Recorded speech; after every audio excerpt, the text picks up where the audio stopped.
You are listening to Ideas and Leaders podcast. I'm Elena Paweta, Executive Communication Coach and TEDx organizer. With each episode, I'll share with you communication tips and ideas from top business leaders to help you excel in your career.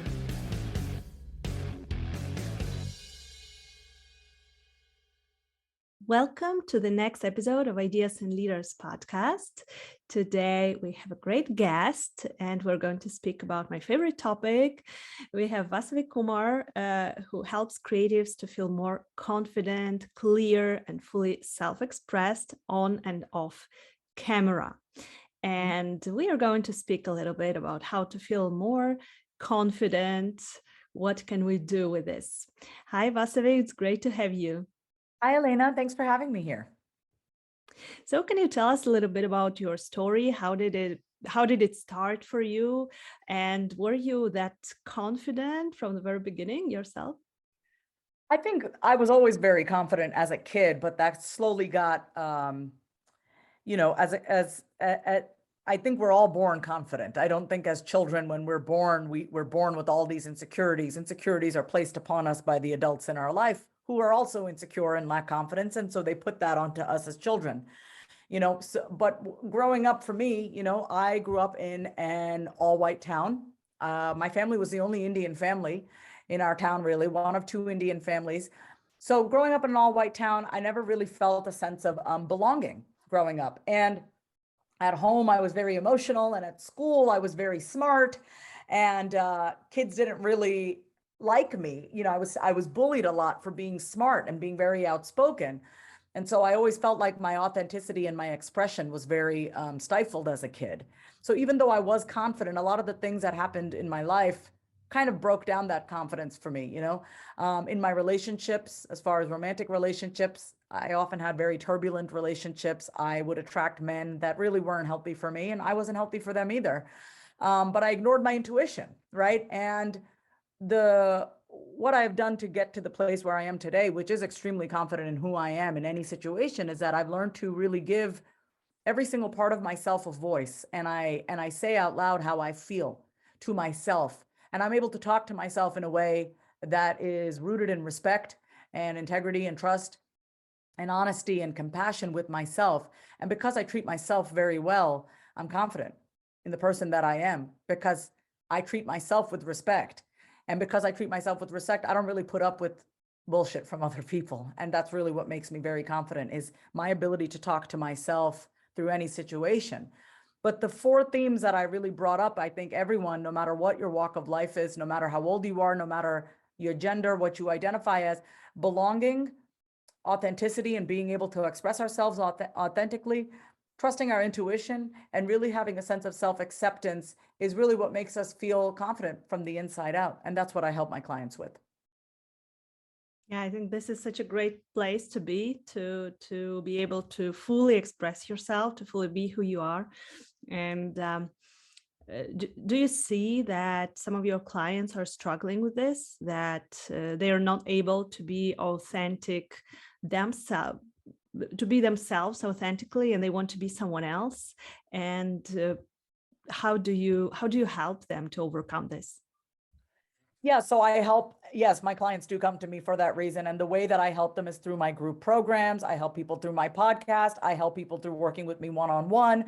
So for example, if you're a podcast host, if you're a content creator, if you're an entrepreneur and you're struggling with your marketing and you're struggling with your messaging and you feel really inauthentic and kind of watered down. I meet a lot of people who have a lot of zest and they have a lot of spice inside of them, but they don't show that. And so they come off really boring and watered down. I'm just going to be really honest. I mean, my clients know this. They come to me because they feel bored.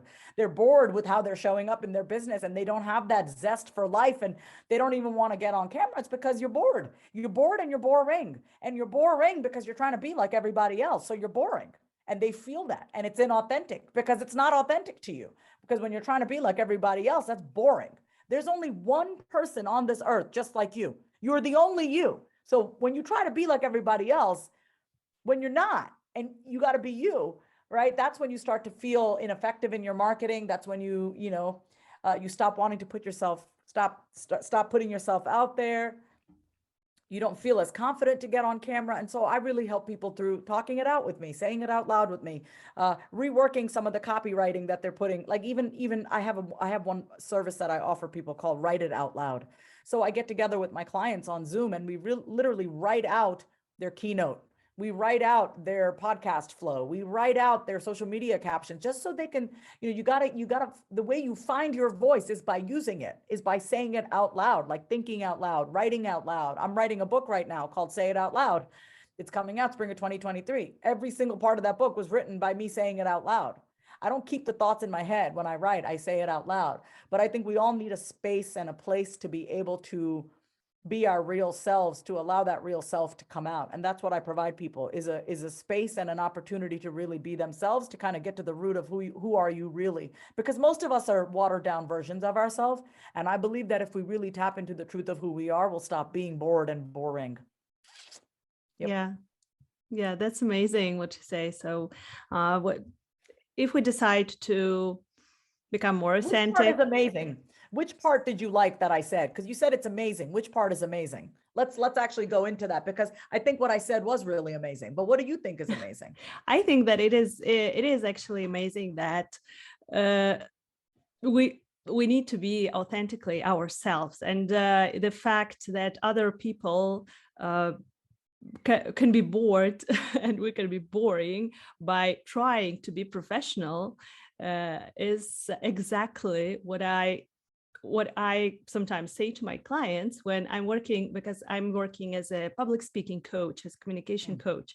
And when I see that people are pretending to be professional, they're pretending to be, it's boring. It's serious. So boring, and we can feel it. It's like, I want personality. Who are you? You know what I mean? It's like, yeah. I get it. Totally. Yeah. And that's why I said it's amazing, because this is exactly what I feel. And I feel that people sometimes see this vision of themselves, right? That they want to be perceived as professional. They want to be perceived as serious. For example, as manager, I want to be perceived as a serious person. I can allow myself to smile, to laugh, and so on. But with their families, they can allow themselves to be truly themselves. So what I wanted to ask you is, what do you think, when we realize that there is this mismatch with how we're showing up in our business life and with who we really are, where to start? How can we actually start this transition into showing up? This is what I would want. I'm going to open up the manuscript of my book right now, because there's a question that I want people to ask themselves. And this is in chapter, hold on, give me a sec. I'm literally pulling it up. You asked me where should people start? So this is the question that I would want everyone to ask themselves is, hold on, I'm so sorry. It's pulling up right now. Okay. I should have pulled this up already, but we're almost there. Hold on. The question is, we're going to get there. It's going to be good. Hold on. Oh my God, it's literally not pulling up. Here we are. Okay, wait, we're almost. Okay. This question is, so sorry. Hold on. Chapter 7. I'm pulling up chapter 5. We're getting there. I don't know. It's a long book. Okay. This is the question that I would have everyone ask. What are you most afraid of showing others?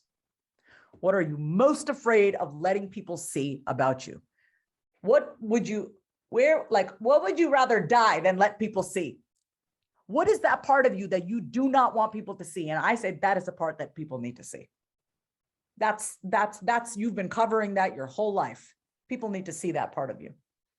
That's what I would say. Find your way of expressing that part, right? So I will make it personal for me. The part of me that I often did not want people to see is the way I think. I think very quickly. I'm very sharp. I can connect all the dots. And I never wanted people to be inside of my brain, because I didn't think people would understand the way I thought. And then I realized it's not your job to understand how I think. It's my job to understand how I think. And my job is to make sense out of the way that I think and to find a way to express that in a way that is most real for me. But that's what I was most afraid of showing people. Well, there's another thing too. I was often afraid of showing people how sensitive I was. You know, I'm actually a very sensitive person and I don't like people to see that. So I always kind of came off very hard shelled. But the fact is, I'm a very sensitive person and I never wanted people to see that. But, you know, all the things that you're afraid of showing other people are the things that you need to be leading with. It's your superpower. Yeah, yeah, and I can totally agree with you, because those things, they usually they're most appealing to other people, right? And they start talking about it. They are more interested in you. Recently, I had this training. I did it last week, where we were. It was a kind of networking training where we were saying different things about ourselves that we did not know. And one of the and many people, they said about their achievements, right? I ran a marathon, I did this, I did that. But the most memorable things were about our failures, about something that went wrong. And for me, even, it was so interesting to see that I was sharing my things as well. And it was so interesting to see that the thing that people remembered is that I used to be afraid of public speaking, and now I'm a public speaking trainer. And they were like, really? You used to be afraid? Can you tell us a little bit more about this? How did you transform? And I was so surprised that this was the thing that people actually remembered. For me, it was nothing. I want to forget about it. It's like, this is my past. Like, now I'm confident. But no, people wanted to hear that, and they were really interested. So I think that we definitely need to uncover those things that we want to hide. Well, people want to know that you're like them. People want to know that they're not alone. You know, people want to know that they're not the only ones who are experiencing and feeling certain emotions. So you sharing your failures is the most powerful thing that you can do, right? I mean, it's so easy to just be like, "Oh, everything in my life is so perfect." But like, okay, so you're telling like nothing, like, you know what I mean? Like that also is boring. So okay, fine, go live your perfect life. You know what I mean? But it's like, that's not real. That's not human. You know? So. Yeah, people can relate to it, definitely. And you can also just allow yourself to, you know, share your gifts, allow yourself to celebrate yourself, allow yourself to, you know, really share your gifts with other people, because you never know who can benefit from hearing what you have to say. Yeah. And Vasavi, I wanted to ask you about the confidence a little bit more. So I think that there are those two types of confidence: the one that we can project, the one that we can fake maybe, and this inner confidence that makes us feel confident, not only look confident. Yep. So the second one is usually harder to achieve. And what can we do to start building up this inner confidence? Because this first one is easy, right? Easy. We can. It's easy. Yep. That is an excellent question, Elena, because you're right. It is so easy, and I can speak to this. I have been very externally confident and internally not feel good about myself in my addiction and in my recovery. I'm 3 years sober, March 26th of this year. You know, there was a point in my life where I was externally very confident. I've always been externally very confident. That is one thing that I've done very well, is to present a very external confidence. But the part that I really had to work on was the inside. Like, I wanted my inside to match my outside. I wanted to feel as confident as I portrayed with everyone. And so there are a lot of things that I had to do to feel confident on the inside. First and foremost in my life was that I had to stop putting up with being treated less than what I deserved. And so in order for me to do that, and this was in my romantic relationships, I'm speaking in my romantic personal life, you know, I allowed a lot of bad behavior, like bad, just like I wouldn't want my daughter to be treated the way that I was treated. And I don't even have kids, but I allowed myself to be disrespected over and over and over again. And so I had to stop that. That for me was my journey. I had to stop allowing the men in my life to treat me like shit. But I had to be the one to stop allowing men to treat me this way, right? I was allowing it. So I had to have more respect for myself. That was number one. Number two, I really started keeping promises to myself, small promises to myself. The little things, not the big things, but the little things. Okay, I'm going to go for a walk today. Keep my promise to myself. Okay, I'm going to go to bed by this time. Keep my promise to myself. If I feel like staying up a little later and watching a movie, not beating myself up over it. Okay, enjoy your life, right? It's about having harmony, but it was really a lot of how I treated myself when the cameras weren't rolling.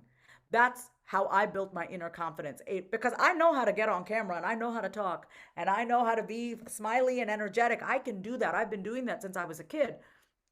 But the part that I really had to work on was when the camera wasn't rolling and when I'm not here being interviewed, when I'm just by myself. How do I talk to myself? How do I treat myself? How do I allow myself to be treated? What am I telling myself? Those are the things that I had to focus on to build my inner confidence. Yeah. Yeah. And also the biggest thing, if I had to say all of this under and wrap it with the bow, being okay and comfortable with silence, and also being okay and really enjoying my own company, my solitude. I enjoy being with myself. I used to run from the thoughts in my head. I used to not like the thoughts in my head. I couldn't be with myself. But now I can be with myself, all of me. And because I don't have to run from myself, I feel really good about myself. I don't need to run or escape. I'm comfortable in my body, in my skin, I don't need anyone or anything to make me feel good. I can make myself feel good. I can also take care of myself when I don't feel good. So I'm very emotionally self-sufficient, and that really has built my inner confidence. Yeah. Yeah. This is so important to be fully in line with ourselves, to respect ourselves, to know who we are, and just and I want to say, and I want to share this with your audience, because I think people think it's like a one-time thing and then you're done. This month I was on the cover of a magazine here in Austin, Texas. I'm on the cover of Austin Woman magazine. It's a big deal. Wow, congratulations. Thank you. I'm on the cover. It's a 10-page spread. And when I first found out I was going to be on the cover, I immediately thought, first thought was excitement. I was like so excited. I was like, yes, it's my birthday month. I'm going to be 40 May 18th. I was like, oh my God, this month is like May 1st. I'm on the issue. I'm on the magazine stands everywhere. The first thought I had, I was really excited. The second thought that I had was, am I worthy of being on the cover? Immediate second thought, am I worthy enough to be on the cover? And in that moment, I said to myself, you wouldn't be on the cover if you were not meant to be on the cover. I told myself that. I said that out loud to myself because I heard that voice.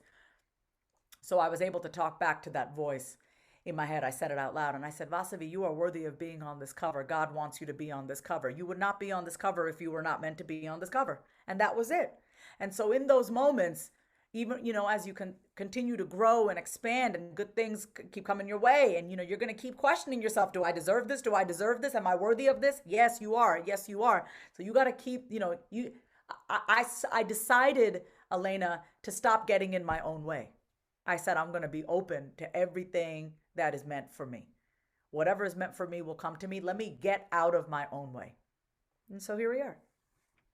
Yeah. Yeah. I think that this imposter syndrome is something that is all the time somewhere there, especially I think that women are struggling with this, especially successful women. Mm-hmm. Yeah, so I hear a lot of those doubts and second thoughts and, oh, maybe I'm not enough, maybe this is just a mistake, this is just something, and they keep explaining that it happened because something. Yeah, right. Like, oh, it couldn't have been me. It's like, no, it was me. I had somebody ask me this. Well, why did they choose you to be on the cover? And I said, read the interview and you'll find out. That's what I said. Read the interview and you'll find out. I don't need to prove myself to you. I don't need to explain to you why they put me on the cover. Read the interview and find out. So that's what I said.